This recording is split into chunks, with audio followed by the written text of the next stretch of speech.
taşlama yapılıyor. Taşlama yapılıyor bakın. Taşlama yapılıyor. Sayın Vekil, Sayın Başkan, bakın eyvallah. Biz de basın açıklamasını yapın. Ben Mehmet Bey'le de görüştüm. Basın açıklamanızı yapın ve dağılın. İstemiyoruz ki o günkü gibi sıkıntı yaşansın.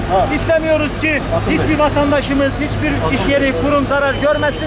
Evet, toplantı, gösteri, yürüyüşü yapılacak yer ve zaman bellidir. Bunu hepiniz biliyorsunuz.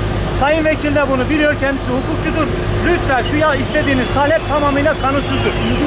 Biz buna müsaade edemeyiz. Kesin ve net konuşuyorum.